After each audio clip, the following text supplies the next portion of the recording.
Our speaker tonight is Marcia Rosen. She's also known as M. Glenda Rosen, and she's the author of 10 books, including The Senior Sleuths and Dying to be Beautiful Mystery Series, The Gourmet Gangster Mysteries and Menus, which is authored with her son, Jory Rosen, and it's published by Level Best Books.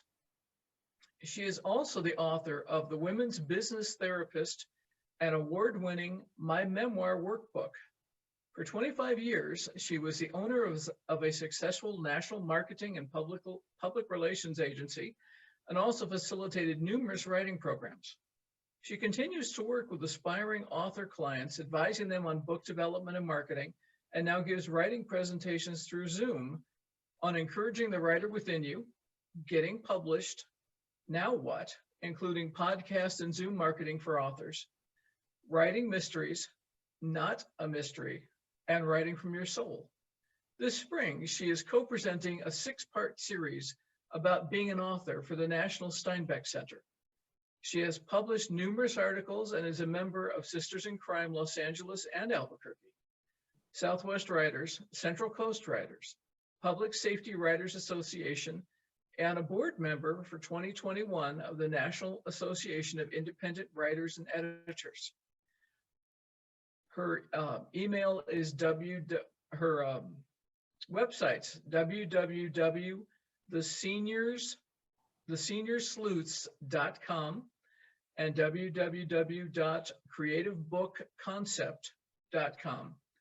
And her email is Marcia G. Rosen, M and R capitalized, at gmail.com. And with that, Marcia, I'm going to let you take over. Thank you. You're welcome. That's a lot to remember, those websites and email, but I thank you for telling that. And I will email to you and Rose the list of, at least a potential list of author podcasters who are interested in speaking to and interviewing writers and authors. It might be just about your book, or it might be about your writing. But the reality is, even from you heard from your reader tonight, and some of you are talking about, is with what's happened with COVID, how do you actually promote your books? The bookstores, some places are totally closed down. They're certainly not doing book signings. Conferences like the local chapter of Sisters in Crime, Croak and Dagger, were supposed to host the Left Coast Crime last year. This year, it's not been postponed to next year. Those are, again, places that as authors, we lose opportunities to speak or sell books and stuff like that. So there are other good opportunities for selling books. I mean, as a marketing person, I look at almost everything from marketing. You know, there are, you can buy blog tours and all your social media stuff for those of you who are good with social media or have somebody helping you. I usually have somebody help me with the social media. That's not my greatest skill set. But at any rate, there are other things to do. You can get articles, you can, you know, in newspapers or magazines, you can do radio interviews. But the fact is, in terms of podcasts, the fact is that millions of people are listening to podcasts.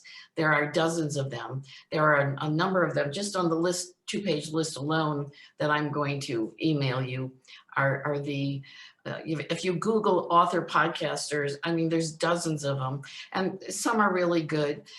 Some, you know, you can check out. Some are going to be for very specific categories. I was actually, and I think I know I saw Patricia's name on it as well.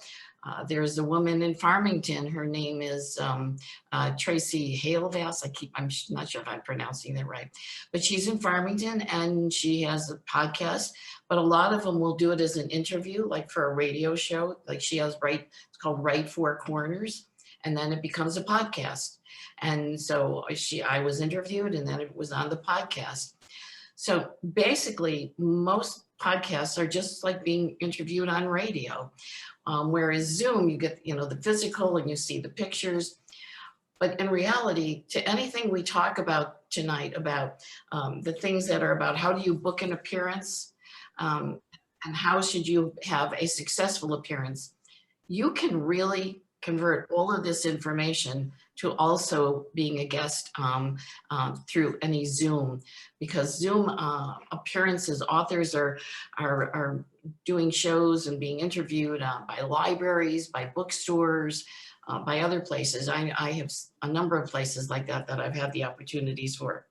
So at any rate, the numbers are growing in terms of the number of people who are listening to podcasts. And they're listening to them on their computers, on their smartphones, on their tablets. And one online survey had asserted that beyond any doubt, I'm going to read the quotes so I don't forget, but beyond any doubt, podcasts can be a gold mine for a source for you to promote and discuss your books. So that means, well, that's great. So now these podcasts, these like something, millions of podcasts are available. So which ones are best for you, and how do you prepare for them? And what should you do once you're a guest? So the fact is, in terms of preparing to be a guest on a podcast is, you want to be really prepared. Whereas when you want to be a guest on Zoom, it was like, well, what should I wear? What color should I wear? Should I wear earrings or not? Should I make sure my hair was done? The same with you. I know the men, they want to make sure your hair is combed in. Are you wearing a tie or not? Or a cowboy hat or not? But the fact of the matter is, with doing a podcast, there's still a lot to be prepared. And, the first thing is, and being prepared is, how do you get a booking? Well, it's not much different than when you're wanting to query a publisher or an agent. When you want to contact any of the publisher, these podcasters that I said that I'll, email you these lists, they really need to be pitched. And you need to pitch them with, what is it you want to do? So you want to get a pitch letter, just as if you're doing a query letter to a publisher or a literary agent. What are you're just wanting to pitch them. So the thing is you want to let them know who you are, what it is you'd like to have them interview you about, and why, in particular, why you think their audience, which is really important to them, why their audience would enjoy listening to you as a guest on their podcast, which means you want to let them know in your pitch letter, which again is similar to like the query letter, you're pitching them about wanting to be a guest. You'd like them to interview you about your book, or you may want to let them interview you about a particular skill you have. When I pitch some of the places for podcasts or Zoom, I pitch about the fact that I can talk about different aspects of marketing. Some places I'll pitch about wanting to talk about my book or, my mystery series. So the idea is when you are pitching these places, it's like, you want to let them know, I am interested in being a guest on your podcast. This is what I would like to talk about. This is what my, expertise or experience is. This is a new book that so far has been very well received, or I'm working on this book and I think people would be interested. Excuse me. And then also letting them know in this pitch letter, which again, like the query letter, this pitch letter to these people who have these podcasts, is that you feel that by interviewing you and having you as a guest on their podcast, that their audience will find you interesting, fun, and that it will be a benefit. They want to believe that it's going to be a benefit to their audience. They want to know that their audience is going to find you and what you're going to talk about interesting. So if you're going to say, I want to talk about, a particular thing about a book, maybe you might be saying, in this climate, this book is particularly interesting, as the speaker did, talking about the environment. I think your listeners will enjoy this because. So, and then, what you want to also kind of say in a gentle way as well, while I believe that they will be interested, I want to assure you that I will not over pitch my book. You can decide how you want to state it. But the last thing that they want is for you to get on and talk about, well, my book is so great, and I want you to get, you can get it on Amazon, you can get it in the bookstores, you can do this, you can do that. Yes, you're going to get a chance to promote it, but you want to let them know that you're not going to be doing a hard pitch sale.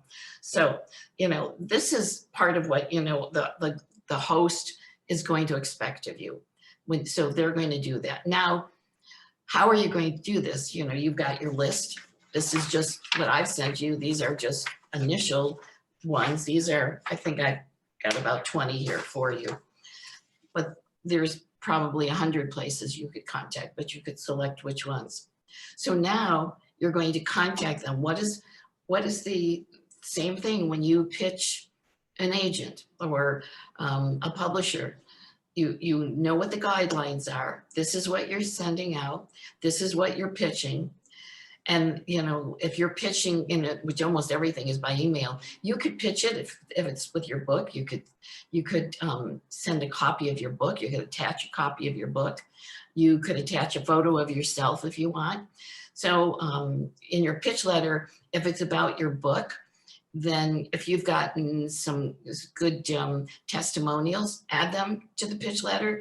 This book has had a great review. So-and-so thinks this is wonderful, or if it's about a topic you're going to speak about, that people think this is wonderful, and so forth. So your pitch letter went out. Now you have to do the follow-up. It's not just, okay, they're going to call you. Sometimes they will call you.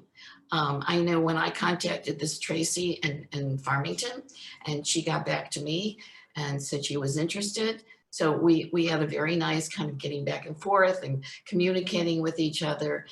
But sometimes you're just going to have to then do the follow-up, like you've done maybe many times, or all of us have done many times with publishers or agents, saying, I sent you a letter, I sent you a request to be a guest on your podcast last week, 3 weeks ago, and I'm just following up and hoping you might be interested.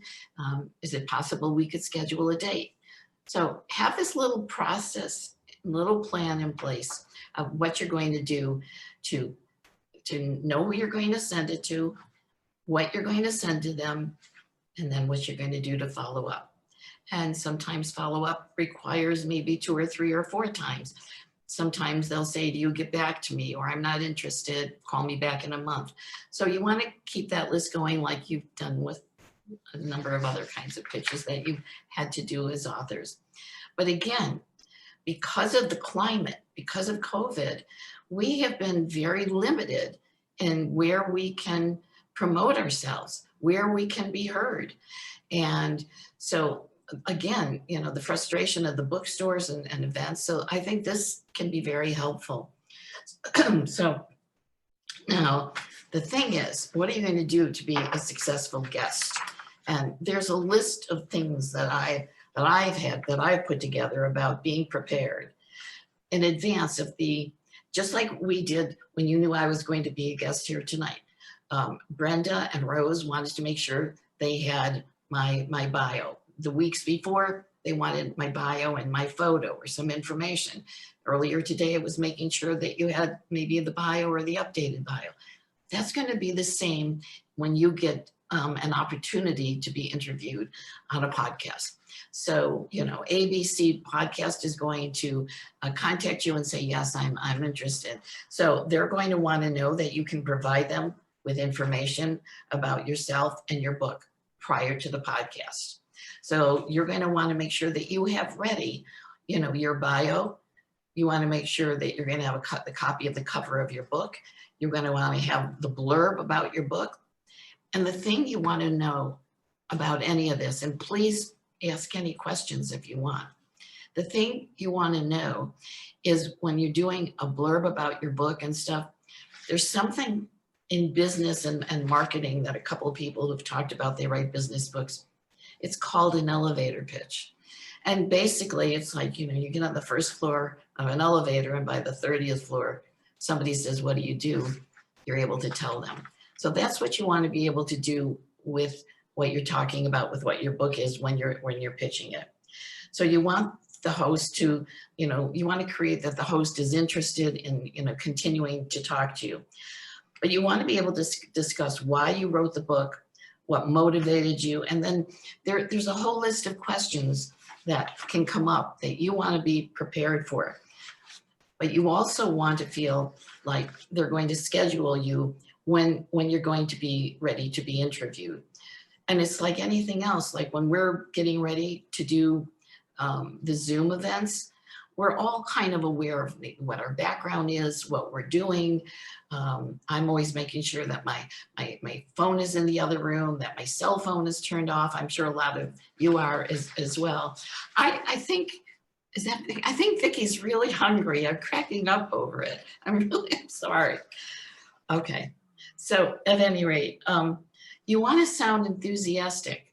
You want to, when you're being interviewed on a podcast, especially it's like radio, people can't see you. You want to put that smile on when you're talking. You want them to be enthused. You want to be excited about what it is. There's a few things.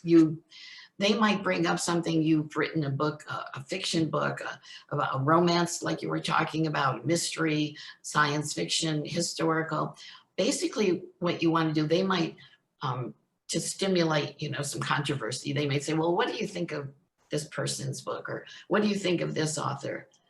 You don't ever want to say something negative about another author, another person's book. When you're being interviewed, you might just say, look, that's kind of different than what I do. And, there's a lot of people who like their style and a lot who like my style, but you don't want to say anything negative about anyone else. There will be a time they will make sure. Most podcasters who are interviewing you will give you time to tell where you can buy your book, what your website is, maybe what your email is. It just depends. The host, most hosts will be very gracious to you. And of course, in return, you want to be gracious and thank them. I usually, after I've done something like a podcast like that, I usually send a thank you email. Thanks, that was, just brief. That was fun. I had a great time. Thanks so much for your interest. So that's kind of like some of just the overview. If you as an organization want to do your own podcast, just ask me questions. I don't want to bore you with it if that's not something you're really thinking about, because it is complicated. Marcia, we have a question for you. Sure. This is from Cornelia. Do you suggest having questions to send to the interviewer? She says she's often asked for them in advance. I think it's a great idea. I think what's really nice to do, which is why I have these, and maybe I can put it together for you to be able to email everybody. The thing is, if they're asking you in advance, that's helpful to them. That's why they're doing it. Years ago, with my own marketing agency, we used to really place a lot of articles in the newspapers. Years ago, not only the Albuquerque Journal, but there was the Albuquerque Tribune, and the reporter would say, well, give me some questions before I do the interview. So what you want to do is you can even say when the host schedules you, you could easily say, if you'd like, I could provide you with some questions in advance. Would you find that helpful? So I would present it that way so that it doesn't I'm always very thoughtful about not being pushy, about being considerate, about thinking about what works for them, so that many of them will say, if you have some questions, send them. Well, if you're doing it as an author, if you're doing it about your book, which I think most of you would be doing, there's questions first about maybe the questions about writing. What inspired you to start writing? How long have you been writing? When did you start writing? When did you always want to be a writer? How do you handle writer's block? And what do you come first? Do you write in an organic way, or do you do a lot of planning? How do you decide on your plot? There's so many kind of questions that you could do this sort of thing. What would you say is your most interesting writing quirk? I mean, we all have that, right? How do you research your books? What does success mean to you? So there are a lot of questions that the interviewer can have, but they may want you to send some. So that's great. And you may have some that are personal that you find, valuable to offer the host. But then there's also interview questions about your book, which are totally separate. How many books have you written? Which is your favorite? What is the most surprising thing you've discovered while writing your book? Who is your favorite character? So, I've written 2 series, and I think about at different times, there's different things I like about them. I like certain things best about the characters in the Dying to Be Beautiful series, but in the Senior Sleuth series, I love the idea of the adventure of an older couple that are kind of like the Thin Man series. So I like that. And I think that's, so if I were being asked these questions, that's kind of how I would do it. And I've been asked them. Of course, this is really important. Where can readers purchase your books? Where can readers find out more about your books?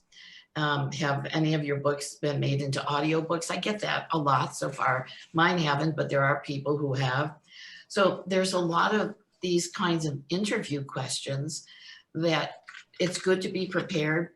I love when a podcaster wants me to give them some questions in advance, mostly because then I know I'm going to be really prepared. And excuse me. And I'm being interviewed by a couple libraries over the next month about writing mysteries. And I knew the executive director, and I said, would it be okay? Maybe I could suggest a few questions. They go, oh, we would love that. So that worked really good because then I'm really prepared. I know what they might ask me. I know what the conversation might be. So, the big thing is the advantage and the value of podcasts right now, and being interviewed on a podcast is terrific, because the marketing situation the way COVID has shut so many things down is terrific. There's another part of it that's great. If you here in Albuquerque and you got to do a book signing at Rio Grande Books or Treasury, what is it? Treasure Books, what is that? Treasure House Books? Okay, so you get to do a book signing, and that's really great. And you can get it listed on your organization. You can get it listed in the paper, all sorts of things. You want to make sure that anytime you're doing something like that, you get it listed and promoted as much as possible. The benefit of doing some of the podcasts are your national exposure. Many of them will provide you with national exposure. The big ones, they're working, their podcasts are distributed by not one, but by several distributors, which is the whole thing about having your own podcast, is getting connected and accepted by those distributors. Because without them, the podcast is just you talking to 3 friends. So those distributors, which they include, Apple and Amazon, and there's a couple big names in the distributors of the podcast. That's a real big advantage. So even if you were still able to do book signings right now, how wonderful the podcast can be, because they provide you with many of these podcasters with national exposure and national publicity and national recognition. Marcia, we have several more questions at this point. Sure, I like questions. The next one, how do you know the size of the audience the podcaster has? A lot of them you'll be able to see when you contact or you read about them. They will usually say something like they have, 20,000 listeners, or they have 5,000 listeners. So a lot of them, if you research it, you can usually find out how many listeners they have. Well, that doesn't mean that, let's say one podcaster says we have 10,000 listeners, but that might mean only 3,000 are going to turn in when you're a guest. But most of them want to promote that. Most of the more successful podcasters will tell you that how many listeners they have. And there's also, what I should subscribe to, and I get emails all the time, like too many emails. There's a podcast magazine, and they really tell you about other podcasters and promoting and what's happening in the podcast industry. So that's one of the things. Majority of the ones who have really strong, good audiences are going to say to you, we have, 3,000 listeners, we have 10,000 listeners, etc. Okay, thank you. All right, next question. Can you describe the logistics of a podcast? Is it live or recorded? How is it recorded? Is it most of them are gonna tape it and record it, just like when you do a lot of the radio shows. They're going to record it, and they may also end up putting it on YouTube. So if they're going to do a video of it, they will tell you, so you want to be prepared. But most of the time what happens is they interview you, and then they have to edit it so it fits within the time slots of what their podcast interview platform is. So most of them, I mean, they're going to take what you say. I might say something and say, oh God, please cut that out, or please edit that. I don't want you to have that in there or something, if possible. I didn't mean to say that. But otherwise, mostly they interview you just sort of like a radio show. Like I know the one, this Tracy, who did it in Farmington. So she interviewed me by phone. We did it by phone. And then she said she'll have to edit it, and it'll be both on air and as her podcast, and she'll let me know the dates that the podcast will be airing. okay? All right. Another question. Do you typically offer to have a telephone conversation before the podcast? I really like to have a phone conversation, or at least an email conversation before. Absolutely. Not everyone will do it, but most of them, they will also want to do it. They will say, I'll schedule a time for us to talk so I can just have more information about you, more information about your book, just so you can have more information about how I like to do my podcast. I will begin by they'll tell you, I'm going to begin by making some announcements about my show, some of the things that are coming up. Then I'm going to tell them that we have a special guest. Then I'm going to introduce you. Then we're going to have 10 minutes, 15 minutes, whatever it's going to be, a half hour, and we'll talk about what you and I are discussing now. And again, we'll make sure that we're giving your website and your contact information. Okay. Most of the good ones are going to want to talk to you at a time, and you're going to want them to too. All right. Here's one. Maybe I missed it, but who are these podcasters? People who are they? It's a business or private people like TikTok on YouTube? No, they're usually, no, they're not TikTok or YouTube. No, like let me see if they're different ones, that different people that this is one. It says well-known author Jeff Goins hosts this podcast about light bulb, but whatever he does. Most of these are private. They're not TikTok or YouTube or any of those. These are people who said, like I had thought about a few years ago, I thought, well, I think I'll start a mystery writers podcast. And then I looked into what the logistics of doing it were. And in particular, which is why I know more about it than I probably should, because I actually, invested what the equipment was, and then, what you have to do, and then you interview someone. So I want you on my show for 20 minutes. Well, I'm going to maybe interview you for 45 minutes so that I can then edit it to fit what the way the segment is on my show. So these are different ones. This is this is a podcast called the Dead Robots Society. Is a fun podcast by aspiring writers for aspiring writers.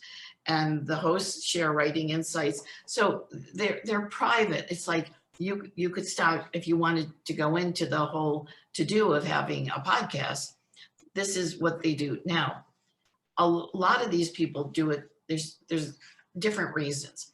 Some of them have the podcast to do it as a way of promoting their business, their books, their work, and their writing. But also others do it as a business, not the TikTok or YouTube, but they do it as a business because once they get a certain number of listeners, they can then approach businesses for advertising. And that becomes part of their business where when they're introducing, they have a half hour, they have an hour podcast, and they might say, and we want to let you know about ABC's shoes. They're just terrific, and stuff like that. Or obviously it would be maybe stuff that relates to books or podcasts, whatever it might be. But if you have 20,000, 30,000 listeners, which some of them really do. If you were to explore Podcast Magazine or something like that, you'd see some of the write-ups. They're able to go and get people to buy advertising time. And so they make money doing that. And there are people who, again, I get these all the time because I had explored about podcasting a lot, that want to teach you how to be a podcaster and how to make a lot of money being a podcaster. So there's all those different options about it. But these are mostly private, individuals who are doing this to promote their work, promote their business, and others are doing it absolutely as a money-making business. Okay. Well, I have a second question from the same person. Sure. Can authors be sandbagged by a podcaster or suffer a surprise hatchet job like some journalists will do? I guess anything like that is possible. I don't know of it happening because, it's the kind of thing that if that happened, it would be sort of, I think, let's say if I was on and that happened, I'd be all over, my social media stuff saying, don't ever listen to this podcaster, don't ever, tune into him. He's nasty to writers or something like that. So look, I guess anything is possible, but I don't think that's really what happens because they really want to, they want to have a good reputation. They want to please their listeners. So I've never heard of it happening, but anything is possible. But the thing is that in this day and age, with your access to social media, you can turn around and you can just, put the word out too, that this person is not somebody authors should have anything to do with. Okay. All right. Next question. What kind of facilities are needed for an organization like Southwest Writers to do a major podcast series? How much technology is involved? Okay. It's a matter of, if you decided you wanted to have your own podcast, First of all, is you need certain kind of equipment. You need podcast equipment, the technical equipment for the microphones and the recording and stuff like that, which isn't, it's under $1,000 for maybe even under $750 for decent equipment, but you need somebody who knows stuff about that. I know how to tell you about it. I wouldn't have a clue. I knew how to get some because somebody had told me, but so you need somebody who knows what kind of equipment for you to get. So then you need to have that equipment now, okay, so, and who's going to host the show? Who's going to host the show? Okay, so you're going to have a show, you're going to podcast, who's going to host it? Who's going to edit it? You need someone who's going to make sure that you get to the distributors. If you look, there's a couple dozen of them, but there's probably 10 that are the top, and each one you have to apply to.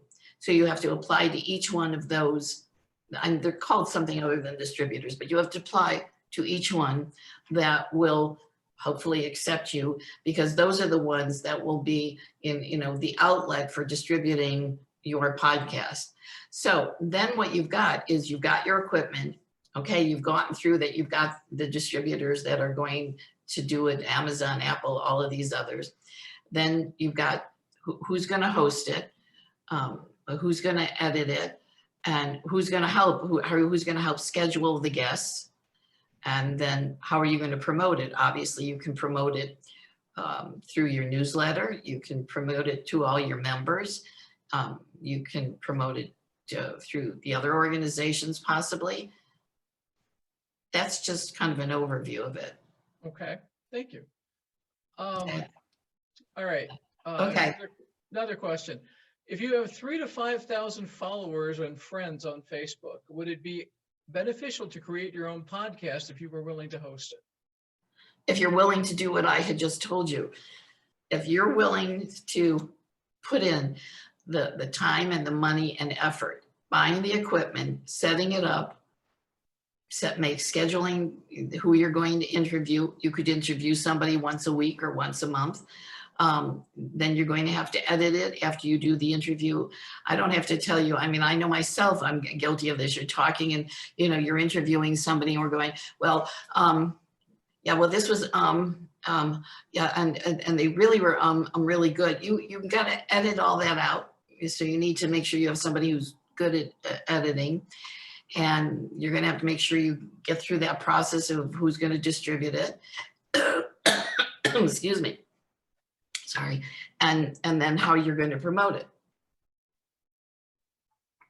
So the thing is, with 3,000 to 5,000 followers, it's deciding what is the best way. Maybe you could create Zoom events. I'm just finding Zoom events are a lot easier to do on your own than to have a podcast. But podcasts are so popular, and if you have those 3,000 to 5,000 followers and you're willing to put the time and the money. When I owned my marketing agency, and we were very successful. When I had my agency here in the state, we were the second biggest agency in the state. And I had people, all kinds of people come to me. And I will tell you the question I would ask people that I would ask you with your 3,000 to 5,000, which is a fabulous amount of people to respond to be involved, is, are you willing to put in all the time, the energy, and the money to make it a success?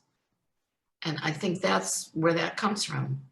Because once you do that with your 3,000 to 5,000 followers, are they all going to listen to your podcast? Once you promote it, maybe you can promote it to get more followers. Maybe you can promote it to get it big enough to get some advertisers. That's it. And that's all the questions I've got on the chat right now. Does anyone else have any questions? If so, write them in. Yes, please do. I would say that any of you who have books, that you should contact that Tracy Halvass in Farmington. I think she'd be a great person to ask to interview you and be on her show and be on her podcast. I think that would be great.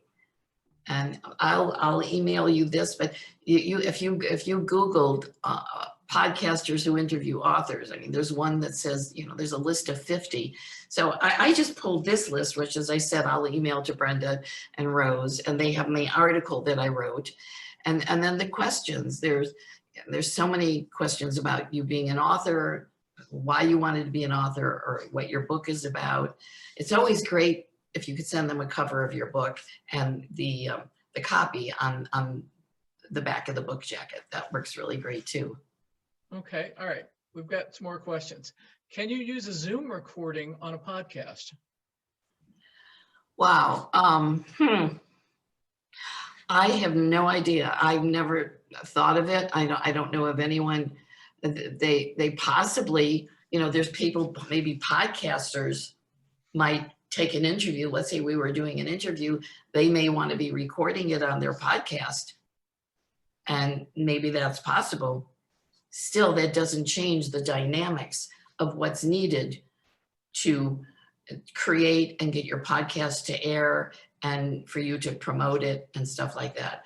I can see where it's possible. Just like when this Tracy was doing the radio show, she was interviewing me for a radio show, and then it was also going to be a podcast. So there's a lot of people doing radio shows and then turning them into podcasts. And I know we all watch different television news and stations, and a lot of them will say, listen to my podcast. So that's really big stuff, and for people of large audiences. If you want to do it, you have to take the time, the energy, the money, and you could make a lot of money and be successful if you're willing to do all of it. All right, and I've just for a couple people in the chat are asking about getting copies of the list, and Southwest Writers will figure out a way to send it out.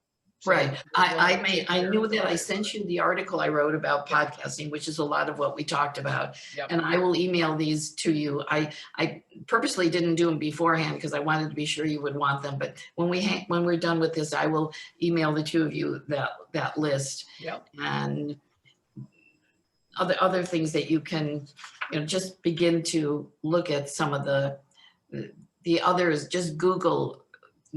Other than just these, there's a whole bunch more that you can Google, and you might find there's radio people who host podcasts that are just interested in maybe science fiction or just politics or just the environment or just romance or just mysteries.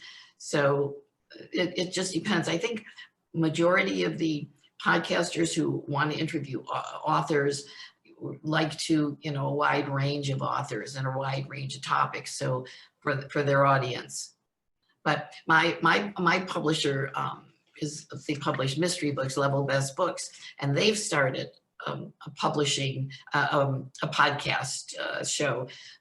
But they're doing a podcast of all mystery writers. Okay. Well, and that is it on the questions.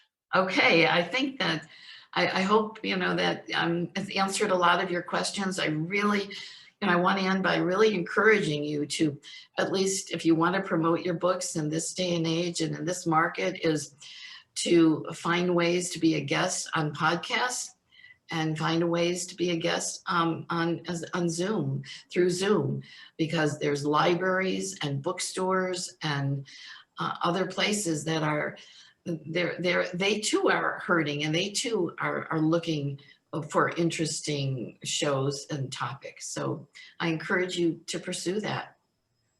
Marcia, this has been great. This is Rose again. And for anyone listening out there, the list that she sends us, Brenda and I will take them and kind of put them into one document. And so if you want a copy, then send a request to the Southwest Writers office.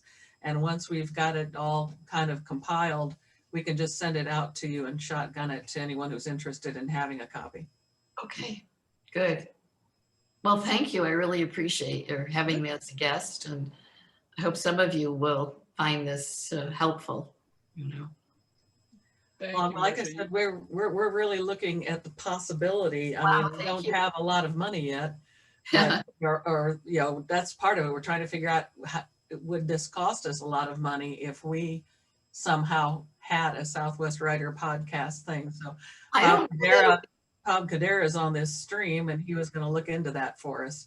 I can tell you, I don't think that it's cost a lot of money, because I explored it. I actually originally bought some equipment. I was really going to do this, and the part that stopped me was all the editing, and somebody was supposed to help me edit it, couldn't. So I don't think it's the equipment that is that costly. What there really is the time, and are you going to have people who are going to be willing to take on the role? I don't think somebody being the host, that's easy. A lot of us, I've got a half a dozen of us here would say, oh, I'll be glad to be the host, or co-host or stuff like that, just like you do here, but editing every episode. And then somebody is really going to have to take the time to register your podcast. It could be Southwest Writers podcast, and then you've got to get it into, I have some of the information, I can maybe email you about it, but you really got to get it to the top 5, 6, 7, 8 outlets for distributing it. So that part's really important, is the distribution of it. And then scheduling. So you have somebody, you got the equipment, somebody, you're going to get it to the distributors, who's going to host it, who's going to edit it, who's going to schedule it, who's going to be your scheduler. So, and just like all you do for all of this, but it is great. It's a really good promotion. And there are things as Southwest writers that you could probably find to expand, to not only get new members, but certainly, just like I was talking about, if you're doing it, you have all your members and you get new members, you might be able to go to some local stores, maybe a couple of the local bookstores would be sponsors. And there's other places, other kinds of places that maybe would be sponsors to, that would also want the exposure that your podcast would be giving them. And it would, I don't know if the paper, but I was thinking it would be a great story, like in the Albuquerque Journal or Albuquerque Business Week, except they charge for everything. They charge if you want to read it, let alone buying an ad or everything. But the fact is you could probably use it if you were willing to go into that whole area. And if you do, I'll be glad to talk to you more about it and get you some more of the information that I had gotten from thinking about doing it. I had really thought a lot about doing it, spend a lot of time doing it.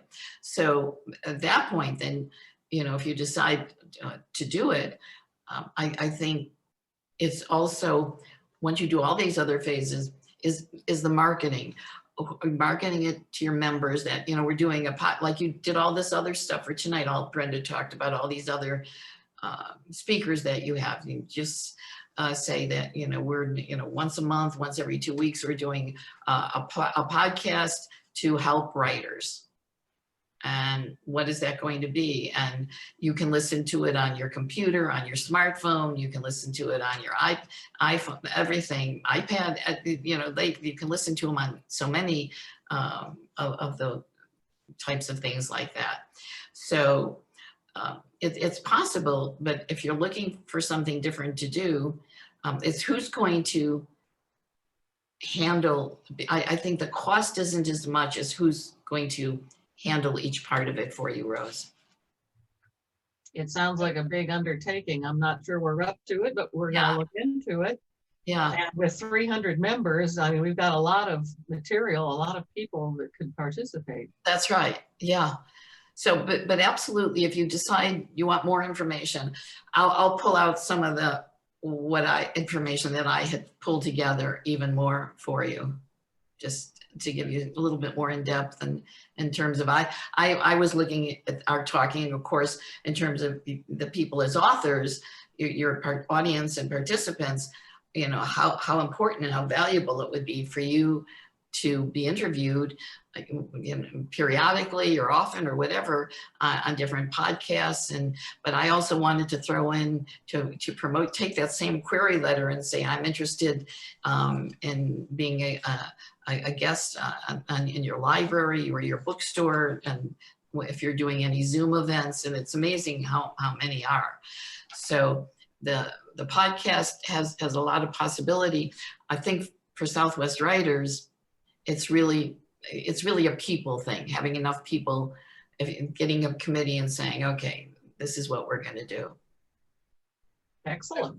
I have one last quick question. Do you have any idea how long it would take to edit 45 minutes down to 20 from someone? Oh, that's a really good question. And I think it depends on the editor's ability. I think I used to be in television, and I actually worked in KOAT years ago. And some things could take 15 minutes to edit, and some things could take a much longer time to edit. So it depends. Look, a lot of you have had to edit your own books or edit your own copy.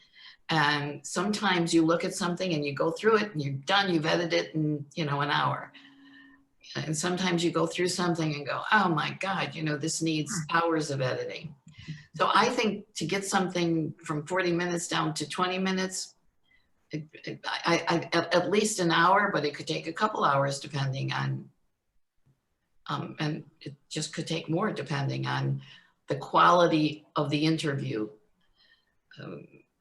depending on how coherent the guest is, how much they know their subject and stuff like that. So, but I don't think you'd have that many that were that difficult, but I think you'd want to say, wow, let me at least know that it's going to take a couple hours. Okay. Well, that's all the questions we have. Okay. Well, okay. I thank you very much. I guess those were pretty good questions. Thank you. Thank you. Okay, We really thank learned you. a lot from you tonight. Oh, thank you so much. I'm glad you enjoyed it and I hope it's helpful and